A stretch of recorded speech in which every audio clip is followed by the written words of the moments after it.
எப்பப்பெல்லாம் ராஜாவை மகிமைப்படுத்துகிறோமோ, ராஜாவோட ஆளுகை குறித்து பேசுகிறோமோ, அந்த இடத்துல பிசாசுடைய சக்திகள், வியாதிகள், பலவீனங்கள் அவைகள்லாம் செயலிழந்து உருக்குலைந்து போக ஆரம்பிக்கிறது. மிகப்பெரிய தேவனுடைய ராஜ்யத்தில் நான் ஒரு சின்ன துகள் மாதிரி, நீங்களும் ஒரு சின்ன துகள் மாதிரி தான். ஒரு பெரிய கடற்கரையில் நான் ஒரு சிறிய மணல் மாதிரி. ஆனால் ஒரு சிறிய மணலை போல ஒரு ஓரணமாக இருக்க விரும்பலை. நான் இருக்கக்கூடிய கடற்கரையில் ஒரு மாற்றத்தை ஏற்படுத்துவேன். நான் எந்த கடற்கரையில் இருக்கணும், எந்த கடற்கரையில் சிறிய துகளாக இருக்கணும், நான் செய்கிறது, நான் வாழ்கிறது, என் செயல்பாடுகள் ஒரு மாறுதலை ஏற்படுத்தக்கூடியதாக இருக்க வேண்டும் என்று கர்த்தர் விரும்புகிறார். நீங்கள் ராஜ்யத்தின் மனநிலை உள்ள மக்களாக இருக்கிறீர்கள், ராஜாவின் சிந்தை உள்ள மக்களாக இருக்கிறீர்கள் என்றால் உங்கள் வாழ்க்கை உங்களுக்கு மட்டும் மாற்றத்தை ஏற்படுத்தி கொடுக்காது. தேவனுடைய ராஜ்யத்திலேயே ஒரு முற்போக்கான மாற்றத்தை ஏற்படுத்தக்கூடிய மக்களாக வாழ்வோம். அதான் ராஜ்யத்தை தேடுவது. மனம் திரும்புங்கள், எண்ணங்களையும் சிந்தைகளையும் மாற்றுங்கள், ஏனென்றால் பரலோக ராஜ்யம் க்ளோஸாக இருக்கிறது. மத்தேயு 4:17. அது முதல் இயேசு மனம் திரும்புங்கள், பரலோக ராஜ்யம் சமீபித்திருக்கிறது என்று பிரசங்க தொடங்கினார். தேவனுடைய ராஜ்யமும் பரலோக ராஜ்யமும் ஒன்று. மத்தேயு சுவிசேஷத்தில் பரலோக ராஜ்யம் இருக்கும், மற்ற இடத்துல தேவனுடைய ராஜ்யம் இருக்கும். ஏன் மத்தேயு சுவிசேஷத்தில் மட்டும் பரலோக ராஜ்யம்னு வருதுன்னா, மத்தேயு சுவிசேஷம் யூதர்களுக்கு எழுதப்பட்டுச்சு. யூதர்கள் யெகோவா தேவன்கிற நாமத்தை ஈஸியாக அவங்க ப்ரொனவுன்ஸ் பண்ண மாட்டாங்க. அதனால் அவர்களுக்கு இந்த ராஜ்யம் அந்த பூமிக்குரிய ராஜ்யம் இல்லை, பரலோகத்திலேருந்து இறங்கி வந்த ராஜ்யம் என்பதை குறித்து பேசுகிறார் இல்லையா.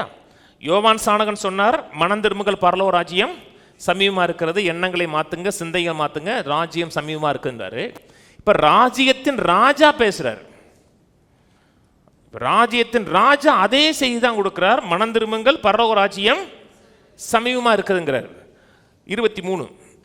பின்பு இயேசு கலிலேயா எங்கும் சுற்றி நடந்து அவர்களுடைய ஜெப ஆலயங்களில் உபதேசித்து ராஜ்யத்தின் சுவிசேஷத்தை பிரசங்கித்து ஜனங்களுக்கு உண்டாயிருந்த சகல வியாதிகளையும் சகல நோய்களையும் நீக்கி சொஸ்தமாக்கினார்.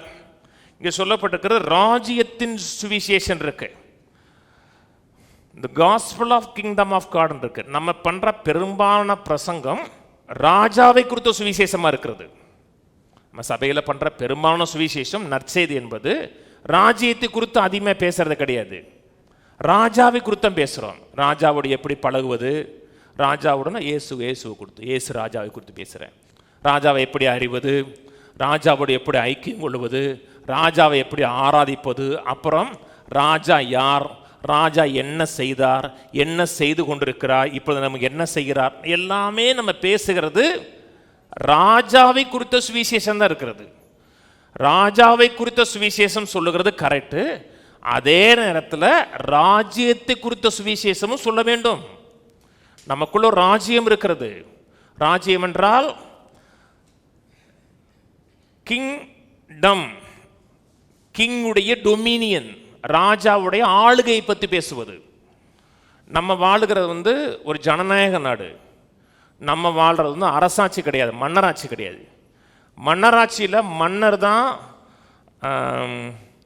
சர்வ அதிகாரம் படைத்தவர். மன்னர் சொல்லுகிறார் என்றால் அதுக்கு மேலே எந்த விதமான மாற்று கருத்தும் கிடையாது. மன்னர் சொன்னதான் இறுதி அதிகாரம், ஃபைனல் அத்தாரிட்டி. மன்னர் சொன்னார்னா அப்படியே கீழ்ப்படியணும். இப்போ நம்ம வாழுகிறது ஜனநாயக நாடு. ஒரு பவுண்டரி இருக்கு இல்லையா, சுற்றி இருக்கிற நாட்டுக்கு ஒரு எல்லை இருக்கிறது. தேவனுடைய ராஜ்யத்துக்கு எல்லை கிடையாது, இவ்வளவுதான் அப்படின்னு கிடையாது. தேவனுடைய ராஜ்யம் பறந்து விரிந்திருக்கிறது. இந்த பறந்து விரிந்திருக்கிற ராஜ்யத்தில் இயேசு தான் ராஜா, அவர் தான் கிங். கிங்னா சர்வ அதிகாரமும் அத்தாரிட்டி உள்ளவர். அந்த அத்தாரிட்டியின் கீழே இருக்கக்கூடிய பிரஜைகள் நாம். நான் சொல்றது மெம்பர் கிடையாது, பிரஜைகள். மெம்பர் வேற, பிரஜைகள் வேற. மதத்தில் தான் மெம்பர் இருப்பாங்க, நம்ம மெம்பர் கிடையாது, பிரஜைகள், சிட்டிசன்ஷிப் உள்ளவங்க, சிட்டிசன்ஸ் எல்லாருமே. கிங்டம்னா ராஜாவுடைய ஆளுகையும் ராஜாவுடைய சித்தமும் நடைபெறக்கூடிய அந்த இடம் தான் கிங்டம். எந்த இடத்துல ராஜாவுடைய சித்தம் நிறைவேறுகிறதோ அது தேவனுடைய ராஜ்யம்.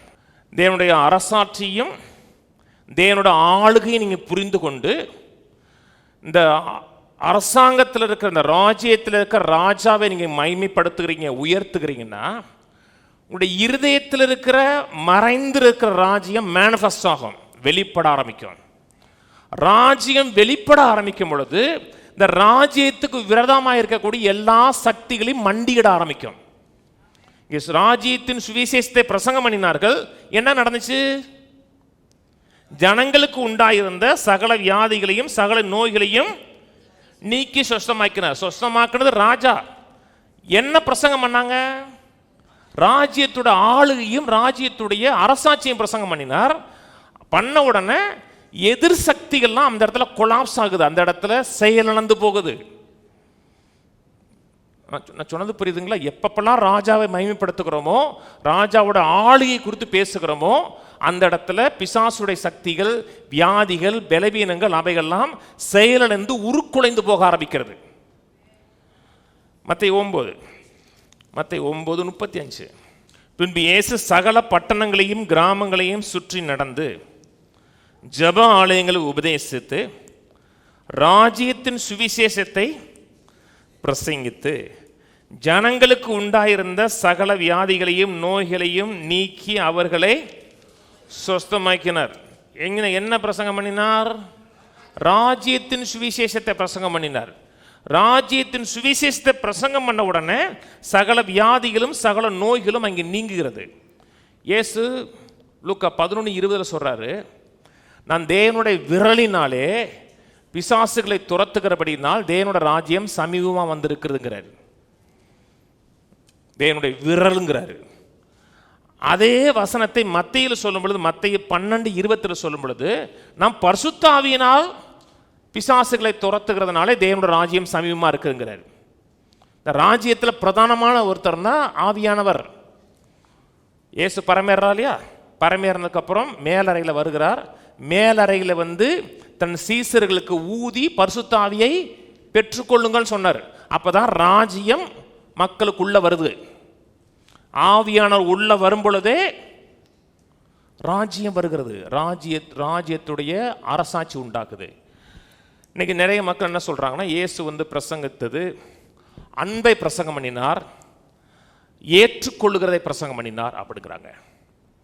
அப்படி எந்த இடத்துலையும் வேதத்தில் இல்லை. இயேசு அன்பை பிரசங்கம் பண்ணினார், அக்செப்டன்ஸை பிரசங்கம் பண்ணினான்னு சொல்லலை. அவர் எல்லா இடத்துலையும் ராஜ்யத்தை பிரசங்கம் பண்ணினார். அந்த ராஜ்யத்துக்குள்ள மக்கள் ஏற்றுக்கொள்ளப்பட்டார்கள். அந்த ராஜ்யத்தின் சுவிசேஷத்துக்குள்ள அன்பு மேனிஃபெஸ்ட் ஆகுது, அன்பு வெளிப்படுகிறது. கவனிக்கிறீங்களா? அவர் எதை முக்கியப்படுத்தினாரோ அந்த காரியத்தை நம்ம முக்கியப்படுத்தணும். ராஜாவோட ஆளுகையை, ராஜாவுடைய அரசாட்சியை முக்கியப்படுத்தணும்.